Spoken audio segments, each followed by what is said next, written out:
44వ రోజు మరో మలుపు. రమణి గారు ఈరోజండి బుక్కులో మనకి మరో మలుపుకి చివరి మలుపు అంటూ చెప్తున్నారు. ఇది ఒక ప్రయాణం, ముగింపు కాదని, కొత్త ఆరంభానికి తీసుకువెళ్ళే దారి. జీవితం మలుపు తిరిగే కొత్త అవకాశం. చిన్న చిన్న జ్వరాలు, జబ్బులు పక్కన పెట్టేస్తే మేజర్ ఇష్యూస్, కిడ్నీ సమస్యలు, లివర్ క్యాన్సర్, బ్రెయిన్ స్ట్రోక్ వంటివి వచ్చినప్పుడు మొట్టమొదటి మనకు వచ్చే ప్రశ్న, మనం బ్రతుకుతామా లేదా? ఈ ట్రీట్మెంట్ ఏంటి? నొప్పి ఫుల్గా ఉంటుంది, తట్టుకోగలమా లేదా? డబ్బు చాలా అవుతుంది, ఆ ఖర్చు తట్టుకోగలమా లేదా? ఇలా పలు రకాల ప్రశ్నలు మైండ్లోకి వస్తాయి. అన్నిటికన్నా క్యాన్సర్ అనగానే చనిపోతాననే ఆలోచన ముందు వస్తుంది. చాలా సినిమాల్లో క్యాన్సర్ అనగానే చనిపోతారు. క్యాన్సర్ ట్రీట్మెంట్ కొంచెం బాధగానే ఉంటుంది. రేడియేషన్ అవ్వచ్చు, సర్జరీ అవ్వచ్చు, కీమో, ఇలా ఏం చేసుకున్నా పెయిన్ఫుల్ ప్రాసెసే. డబ్బుల పరంగా కూడా ఏదైనప్పటికీ నాకైతే ఏమనిపించిందంటే, ఓకే, ఇంత అయ్యింది, ఎక్స్పీరియన్స్ వచ్చింది. ఏదైనా ఒక ఎక్స్పీరియన్స్ చేస్తే గానీ కాన్ఫిడెన్స్ రాదు కదా.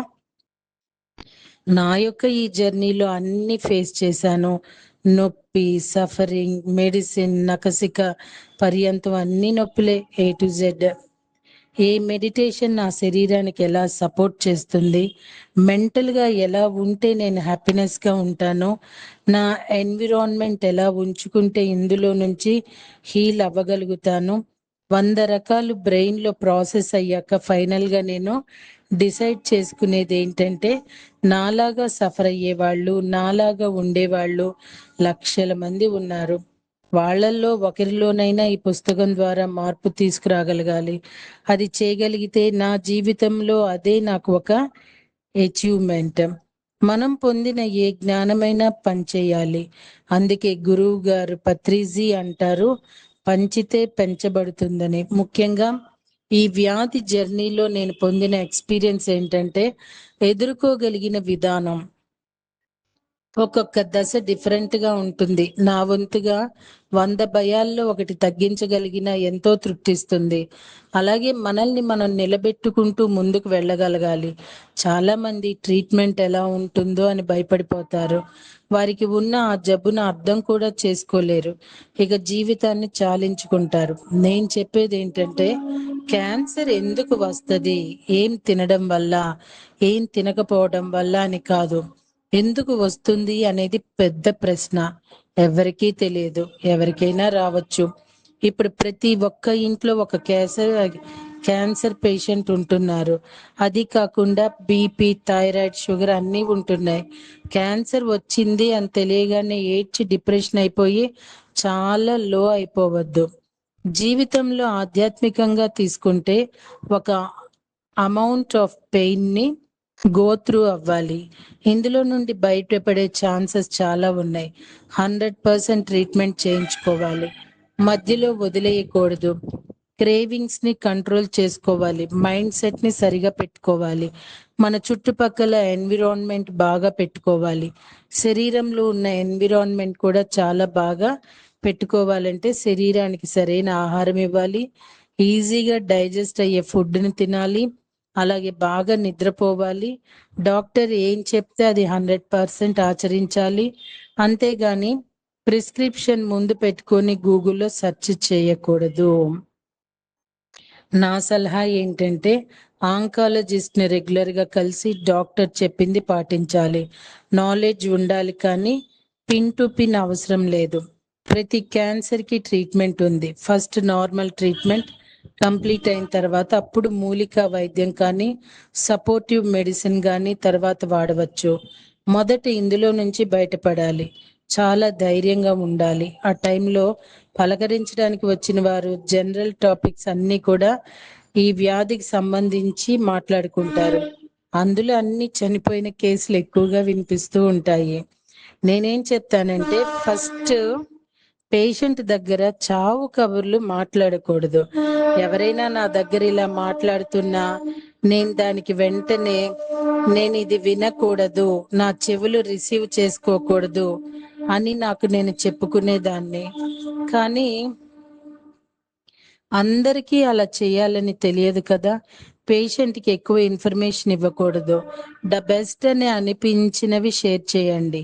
ఈ రకమైన ఫుడ్ తింటే, ఈ డాక్టర్ దగ్గరికి వెళ్తే, ఈ రకంగా టైం స్పెండ్ చేస్తే ఎంత బాగుంటుందో అవి మాత్రం చెప్పాలి. క్యాన్సర్ ట్రీట్మెంట్ అవుతుంది కాబట్టి మంచం మీద పడుకుని ఉండాలని కాదు.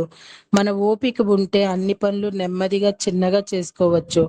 శరీరం సపోర్ట్ చేసుకుంటే బయటికి వెళ్ళొచ్చు. ట్రీట్మెంట్ మాత్రం వదలవద్దు. ముఖ్యమైన విషయం, ఫ్యామిలీ సపోర్ట్ చాలా అవసరం. నాకైతే నా ఫ్యామిలీ నన్ను హై స్పిరిట్ లో ఉంచేవారు. ఎవరెవరైతే నాకు ఆ టైంలో వారి యొక్క సపోర్ట్ అవసరమో అందరూ చక్కగా సపోర్ట్ చేశారు. మా ఆయన, పిల్లలు, అమ్మ, చెల్లి, అన్నయ్య, అక్క. So I'm so blessed. మిగతా వారికి చాలా కాలం తెలియకపోవటం, విజిటర్స్ ఎవరూ రాలేదు నా దగ్గరికి. అది చాలా మంచిదయ్యింది. ఎందుకంటే నేను ఎప్పుడు ఎంతో యాక్టివ్గా ఉంటూ సడన్ గా నన్ను వాళ్ళు చూస్తే తట్టుకోలేరు. నాతో చాలా క్లోజ్గా ఉండే ఒక నలుగురు ఐదుగురు మాత్రమే వస్తుండేవారు. ముఖ్యంగా అమ్మలు పిల్లల్ని చూసి తట్టుకోలేరు. అందుకే మొదట్లో మేము అమ్మకు చెప్పలేదు. అమ్మకు తెలిసిన తర్వాత ఆమె నెమ్మదిగా తట్టుకొని నాకు చాలా సపోర్ట్ చేశారు. అప్పటికి వ్యాధి వలన 2 నెలల ముందే తనకి సర్జరీ ట్రీట్మెంట్ అయినా అమ్మ నా మీద ఎక్కువ ఫోకస్ చేసి ఆల్మోస్ట్ అమ్మ నాకు వంట చేసి పెట్టడం, తినిపించడం చేసేవారు. అందుకే ధైర్యంగా ఉండే అమ్మలు మాత్రమే దగ్గర ఉండాలి. ఇక్కడ నేను చెప్పాల్సింది ఏంటంటే, మీరు ఏదైనా ఉద్యోగం కానీ చేస్తే అది మానేయాలి. ఇంకా ఏం చెయ్యను అని అనుకోవద్దు. మంచిగా మీ గోల్స్ని సెట్ చేసుకుని వాటి మీద వర్కౌట్ చేయవచ్చు. నేనైతే నా బ్యూటీ క్లినిక్ వేరే వారికి ఇచ్చేశాను. ఎందుకంటే నాకు ఎప్పటి నుండో నా ప్రొఫెషన్ మారి మ్యూజిక్, ఇన్నర్ బ్యూటీ మీద ఫోకస్ చేయాలి అనుకున్నాను. అందువల్ల నాకు సమయం వచ్చింది కాబట్టి నేను రోజు వాటి మీద ఫోకస్ చేస్తున్నాను. ప్రతి ఒక్కరికి, భార్యకి భర్త, భర్తకు భార్య సపోర్ట్ అవసరం.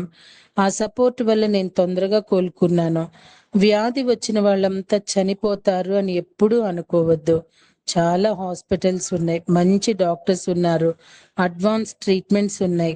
నాకైతే 50% మెడిటేషన్, 50% విల్ పవర్, గురు సాంగిత్యం వల్ల మంచిగా కోలుకోగలిగాను. నిజానికి యాక్సెప్టెన్స్ చాలా అవసరం. అలాగే వెయిట్ చేయాలి. ఒక ట్రీట్మెంట్ ప్రాసెస్ కొంత సమయం వెయిట్ చేయాలి. శరీరం యొక్క రెస్పాన్స్ ముందు బ్యాడ్గా ఉన్న తర్వాత అది చాలా పాజిటివ్గా రెస్పాండ్ అవుతుంది. అంతవరకు వెయిట్ చేయాలి. సహనం చాలా అవసరం. ఎందుకంటే 1 సంవత్సరం లేదా సంవత్సరం 6 నెలలు కేవలం ట్రీట్మెంట్ కోసమే అవుతుంది కాబట్టి. అన్ని రోజులు ఇలా ఉంటాయి అనుకోవద్దు. ఫిజిక్ మొత్తం మారిపోతుంది. వెయిట్ తగ్గిపోవటం, నల్లగా మారిపోవటం, కళ విహీనంగా మారిపోవటం, ముఖ్యంగా జుట్టు రాలిపోవటం. కానీ ఈ ట్రీట్మెంట్ పూర్తి అయిపోయాక అన్ని మామూలుగా అయిపోతాయని గుర్తుపెట్టుకోవాలి. అందం వచ్చేస్తుంది కాబట్టి ఆ సమయం కోసం వెయిట్ చేయాలి. దయచేసి ఖాళీగా ఉండవద్దు. ఓపిక తెచ్చుకొని సమయాన్ని మీకు ఇష్టమైన గోల్స్ మీద పెట్టుకోవాలి. అలా అని స్ట్రెస్ తీసుకోవద్దు. ఏ మాత్రం అవకాశం ఉన్నా చేయగలగాలి. నేను ఈ విషయంలో 3 గంటల ధ్యానం, సాత్విక ఆహారం, మ్యూజిక్, బేసిక్ అంతా కీబోర్డ్ మీద ప్రాక్టీస్ చేసేదాన్ని. ప్రతిరోజు నక్షత్ర మిత్రులు, రామ్తాలో ఉండే జ్ఞానాన్ని చాలా వరకు ఇంప్లిమెంట్ చేసేదాన్ని. ఏ రోజు నా కర్మ ఇలా అనుభవిస్తున్నాను అనుకోలేదు. సాక్షాత్తు దైవాలు. రామ్తా, సేతు మొదలైన న్యూ ఏజ్ మాస్టర్స్ అందరూ మనమే సాక్షాత్తు దైవాలమని చెప్తారు. తారా విశాల్ అంటారు, నేను కూడా చెప్తాను, ఇది పరమ సత్యమైతే మనం నిజంగా దేవాలయమే అయినప్పుడు, మనం అనంత శక్తి స్వరూపమైనప్పుడు మరి ఎందుకు సమస్యల బాధల్లో ఉన్నాం? ఇది తప్పనిసరిగా తెలుసుకోవాల్సిన విషయం. ఇప్పుడు ఇది కళ్యాణ యుగం, న్యూ ఎనర్జీ యుగం. ఈ నవీన యుగంలో కావాల్సిన ఎనర్జీస్ ఉన్నాయి. ఎనర్జీకి కొరత లేనే లేదు. ఇప్పుడు మన మనుషులకు కావాల్సింది అవగాహన. తన సిస్టమ్ పట్ల మరియు సృష్టి న్యాయాలు, కాస్మిక్ లాస్ పట్ల ఎరుకను ప్లస్ అవగాహనను ఉద్భవింప చేసుకోవాలంటే ఆత్మ విజ్ఞానాన్ని తెలుసుకోవాలి. ఆచరించి అనుభవించటంలోకి తెచ్చుకోవాలి. అప్పుడు తెలుస్తుంది అన్ని శక్తులు తనలోనే ఉన్నాయి. చాలా మంది శక్తి కోసం ధ్యానం చేయాలి అని అనుకుంటారు, కానీ ఇది నిజం కాదు. ఒకవేళ మీకు అలాంటి భావనలు ఉంటే ఈ క్షణమే పూర్తిగా తీసివేసుకోండి. మనం శక్తి లేక బాధపడటం లేదు, మనం శక్తి లేనందుకు బాధల్లో లేము. ఈ సత్యాన్ని గ్రహించండి. మనకు అనంతమైన శక్తి ఉంది. లేనిదల్లా ఆ యొక్క అనంత శక్తిని ఎలా వాడుకోవాలో తెలియకపోవటమే. కావలసిందే జ్ఞానం, కావలసింది అవగాహన, కావలసింది టెక్నిక్. శక్తి మనకు అనంతంగా ఉంది. ధ్యానం చేయాల్సింది మన దైవత్వం కోసం. ధ్యానం అంటేనే మన దైవత్వం పట్ల మనకు సరి అయిన పూర్తి అవగాహన అని అర్థము. మనకు కావలసింది అవగాహన. అవగాహన వస్తే అన్నీ వస్తాయి. అవగాహన ద్వారా మనం మన యొక్క దైవత్వం శక్తిని మనకు కావలసిన విధంగా ఉపయోగించుకోగలుగుతాం. లోక కళ్యాణానికి కారకులు కాగలుగుతాం. పరమార్థాన్ని పొందుతాం. సంపూర్ణత్వాన్ని సాధిస్తాం. మరో మలుపులో కొసమెరుపు. జీవితం ఎప్పుడూ సూటిగా సాగదు. కొన్నిసార్లు అది మలుపులు తీస్తుంది. కొన్ని మలుపులు మనల్ని భయపెడతాయి, కొన్ని మలుపులు మనల్ని మలుచుతాయి. కానీ ప్రతి మలుపు ఒక కొత్త దిశ చూపుతుంది. ఈసారి రెండోసారి క్యాన్సర్ వచ్చిందని తెలిసిన రోజు అది నన్ను కదిలించలేదు, అది నన్ను నిలిపింది. నేను ఎక్కడ ఉన్నానో చూడమని, నాలో ఏమున్నదో తెలుసుకోమని ఇప్పుడు ఈ ప్రయాణం కొసమెరుపు దిశగా కొనసాగుతుంది. నడిచిన దారిలో మళ్ళీ నీడలు పడుతున్నాయి. ఈసారి మళ్ళీ జీవితమా, ఏదైనా పరీక్ష గత మలుపు నుంచి ఇప్పుడు గుండె గాఢంగా మాట్లాడుతుంది. ఈ మలుపు భయమును కాదేమో, భ్రమ కాదేమో, ప్రతి నీడ వెనుక ఒక కాంతి ఉంటుందన్న నమ్మకంతో ఈసారి నడుస్తున్నది కొసమెరుపు. మరో మలుపు పుస్తకం ఇంకొక 20 రోజుల్లో రిలీజ్ చేద్దామని రోజులో ఎక్కువ గంటలు ఈ పుస్తకం మీద సమయాన్ని వెచ్చించడం జరుగుతున్నది. ఇది ఒక బాధ్యత. పూర్తి చేసుకుంటే ఇంకా ఎన్నో ప్రపంచంలో తిరిగి ఆ ప్రపంచంలో ఉండే జ్ఞానాన్ని తీసుకుంటూ, నాకు తెలిసిన జ్ఞానాన్ని నాకు తెలిసిన వాళ్ళకి అందిస్తూ నా ప్రయాణం చాలా అద్భుతంగా చేయాలని చక్కటి ప్లాన్ చేసుకున్నా. నా మెడిసిన్ కంప్లీట్ అయిన తర్వాత యూకే, లండన్, వైడా ఇంటర్నేషనల్ పద్మ గారితో ఆమె పెట్టిన కార్యక్రమాల్లో నెల రోజులు నేను పాల్గొన్నా. నేను కూడా ఆ కార్యక్రమంలో కొన్ని క్లాసులు, ఇన్నర్ బ్యూటీ క్లాసులు లండన్లో కొన్ని నగరాల్లో తీసుకునేటప్పుడు, అంటే హైవే కోమ్ కానీ మాంచెస్టర్లో కానీ ఇలా చాలా ఏరియాల్లో క్లాసులు చెప్పినప్పుడు నాలో సృజనాత్మకత, ఆత్మస్థైర్యంలో ఎంతో మార్పు జరగటమే కాకుండా నా ఆరోగ్యం కూడా చాలా అద్భుతంగా మారిపోవటం గమనించాను. ఈ బుక్ ఇంకా రిలీజ్ కాకుండానే నేను అనుకున్నట్లు నేచర్ నాకు ఎంతో చక్కగా సహకరిస్తుందని చాలా ఆనందపడుతూ తిరిగి ఇండియా వచ్చిన తర్వాత మళ్ళీ మేము తిరుపతి వెళ్ళడం జరిగింది. తిరుపతిలో కూడా అక్కడ ఉండే 5 రోజులు చాలా ప్రదేశాలు తిరిగాము. కొండ ట్రెక్కింగ్ ఎక్కి ఎంతో ఉత్సాహంగా నేను మా శ్రీవారు వెళ్ళడం జరిగింది. 6 నెలలకు ఒకసారి చెకప్కి మళ్ళీ హాస్పిటల్కి వెళ్ళినప్పుడు మళ్ళీ నాకు సర్వైకల్లో క్యాన్సర్ ఉందని తెలిసింది. అంటే అమ్మకు రెగ్యులర్ చెకప్ కోసం ఈసారి ఒమీబా బాబా హాస్పిటల్ క్యాన్సర్ విశాఖపట్నం చూపిద్దాం అనుకుని నేను కూడా నా రిపోర్ట్స్ పట్టుకుని వెళ్ళడం జరిగింది. అమ్మకు అన్ని రకాల టెస్టులు అంటే అప్పటికి అమ్మకు కాళ్ళు బాగా నొప్పులు ఉండటంతో నడవలేకపోతుంటే తనకు వీల్ చైర్లో కూర్చోబెట్టి తీసుకుని ఒంటరిగా ఉదయం 10 గంటల నుంచి సాయంకాలం 3 గంటల వరకు ఏకతాటిగా తిరుగుతూ అమ్మకు అన్ని టెస్టులు చేపించి అందరు డాక్టర్స్ దగ్గర చూపించి వచ్చాను కదా అని మళ్ళీ నేను కూడా చూపించుకున్నాను. నా రిపోర్ట్స్ మళ్ళీ పాజిటివ్గా వచ్చాయి. మళ్ళీ పాజిటివ్ వచ్చిన నా హోప్ నెగిటివ్ కాలేదు. జీవితం ఒకసారి పరీక్షిస్తుందే కానీ వదిలిపోదు. ప్రతిసారి ఓడిపోవటం అంటే మళ్ళీ లేచే ధైర్యం మన దగ్గర ఉంది. అదే విజయానికి అడుగులు. మొదటిసారి క్యాన్సర్ అనుభవం తర్వాత ప్రతి 3 నెలలకు ఒకసారి చేసే టెస్టుల్లో ఒక భయంతో, ఆందోళనతో ఉంటాయి. నాకే కాకుండా ప్రతి ఒక్క క్యాన్సర్ పేషెంట్కి అది చాలా ఆందోళన కలిగించే ప్రక్రియ. టెస్ట్ రిపోర్ట్స్ వచ్చే వరకు ప్రతిసారి ఈసారి ఏమై ఉంటుందో అనే ప్రశ్న గుండెను కొట్టేస్తుంది. రిపోర్ట్ వచ్చే వరకు మన ఆలోచనలే మనకు భయం గొల్పుతుంది. సో ఆ ఆలోచన అక్కడ రిజల్ట్ వస్తుంది. దాన్ని మార్చుకోవాలి. అక్కడ చాలా దృఢంగా ఉండగలగాలి. నాకేమీ కాదు, నా శరీరం ఎంత ఆరోగ్యంగా ఉంది అని అనుకోగలగాలి. కానీ ఇది చెప్పినంత ఈజీ కాదు అని అనుభవించిన ప్రతి ఒక్కరికి తెలుసు. నా రెండోసారి పాజిటివ్ వచ్చినట్లు చెప్పిన వెంటనే నా మనసులో మెదిలిన మొదటి ఆలోచన, అందుకే ఈ బుక్ మరో మలుపు ఇంకో 20 రోజుల్లో రిలీజ్ చేయాలనుకునేది కాస్త ఆగిపోయింది. అంటే ఇప్పుడు ఈ అనుభవం కూడా ఈ బుక్ లో రాయాలనే విషయం అర్థమైంది. ఆ నిర్ణయమే నన్ను మళ్ళీ కళల పట్ల, జీవితం పట్ల ప్రేమగా నిలిపింది. ఈ బుక్ లోని రాస్తున్న ప్రతి పదంలో నా బాధలు మాత్రమే కాదు, నా ఆశ, నా మార్పు, నా పోరాటం కూడా ఉంది. ఈ దేహం దివ్యక్షేత్రం. ఈ శరీరానికి చాలా శక్తి ఉంది. అంత శక్తి ఉందని దానిని మనం ఆలోచన ద్వారా ఉపయోగించుకోవచ్చు. అంటే చాలా మానసిక స్థైర్యం అవసరం.